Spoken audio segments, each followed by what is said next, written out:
So, about 3 days ago, Peter Kawanjiru was arrested in Limuru at his home by unknown armed masked gunmen who are fully armed. That is not something new in the current country that we live in, that is Kenya. Na time alikuwa abducted, nobody knew mali alipelekwa. And then today he magically appeared or mysteriously appeared in a police station. And as if people are wamelia enough on social media about wanting this guy to be brought back and give a recount of chenye happened, he was again arrested by anti-terrorism police unit ATPU. Walikuja wakama arrest and it was a chaotic scene. I can't really say it was something that we expect in a democratic society that we live in. Having the ATPU involved and taking him by force, we are yet to hear charges gani wanataka ku place on him. So one, we know Kawanjiru for being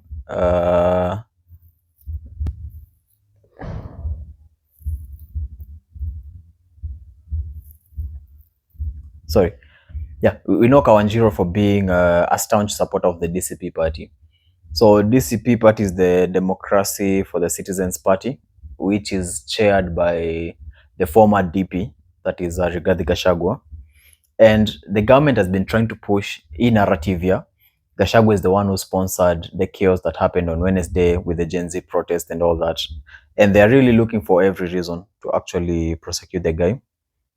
Now, today, the scene ilikuwa quite crazy, as you can see here. So people walikuja police station kuona this guy, and then so just a minute to see this.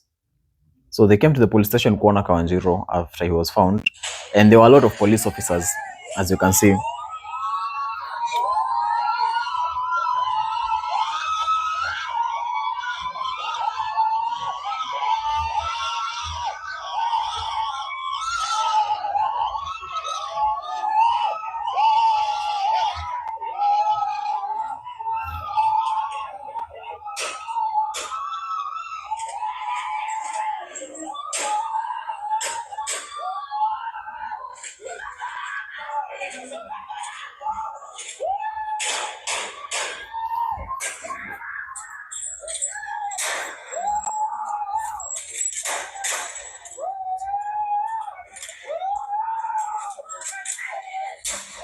As you can see, the police are just shooting aimlessly, which is a very risky situation in this case. And we can see this lady mwenye alikuwa anakimbiza gari, I think ni either the mother, kisikia akisema mwana wako, mtoto wangu.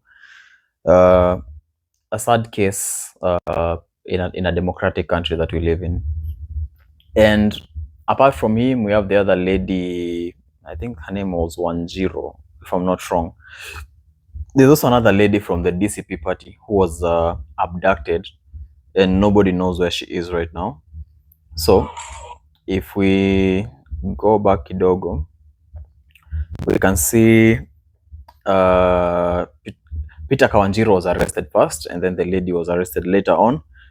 And someone broke something down. They said kitu 2014, ATPU, a mother of extrajudicial killings and enforced disappearances. This is a recount of what happened in 2014. So at that time, suspects were shot dead in public places, abducted from courtrooms, beaten badly, detained in isolated blocks, and denied contact with their families or lawyers. It seems like this particular force is now back. And we know them for wearing the balaclavas, full body armor. I think they usually carry AR rifles, and they are automatic rifles. So with this scandal yote ikiendelea, the police were firing shots. Yes, there were shots to disperse the crowd, shots in the air. But I also wonder the way our police usually handle their guns. You see, these guys wanashikanga their guns like this, right? Horizontally. So if you shoot like this in a residential area, there's a high likelihood or a chance that you might end up hitting a building. Shooting this way, sawa. This way, I think we have a problem with that. We saw a guy called Ian Muhende who was shot in Thika during the Gen Z protests, and he was just on the balcony akiangalia watu wakiprotest. Now, this is not a, I don't want to turn this as a police versus citizens thing. There's one of the officers mwenye alisema something very brilliant. Akasema, now the political class wants to turn this whole situation, since we have politicians who are unpopular and politicians who have grudges with the citizens. They want to turn it into a citizen versus the police kind of beef. And I have to say, we have good officers. The OCPD in Meru, the other guy in Nyandarua, I think alikuwa OCS or OCPD also, or the commander, county commander. And we have good cops. We have good police officers. We just have a few rogue ones. And I think, as the guy said again, mimi nikipiga risasi, mnanidanganya mtakuwa na mimi, but I will be all alone. Hakuna mtu atakuja simame na mimi. Na wase ni kitu hawajui. The way vitu zina progress, the government is just getting unpopular day in, day out, with squandering of public resources. And they just don't care, yeah? Politicians wengi hapa nje manze, they are kissing Ruto's ass, they are kissing the president's ass, they're really trying as hard as they can to kupendwa with this regime. ODM is in the government, as we all know, and so many things are happening that makes me question whether we even have the same constitution that we voted for, or we actually got in 2010. People being killed like animals, people being abducted in the middle of the night. We saw that clip, and I think I love to find it. I saw a clip of the guy who was abducted in the middle of the night. Let me see if I'll be able to kuipata. But the guy was abducted, then you can hear the police akiambia watu kwa balcony, since they were recording. Wale mnajisikia nyinyi wanaume, simshuke hapa chini, kujeni mumchukue.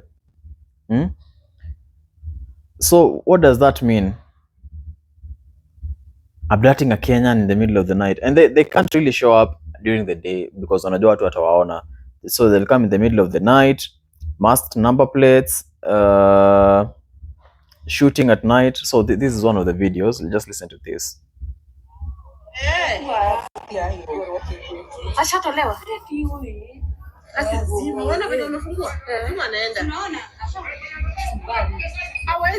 you hear?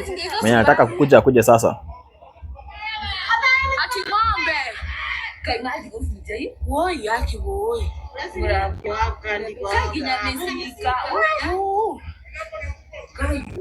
Ati mwenye ako na nguvu akuje sasa. Lazima. Ndio. Kai.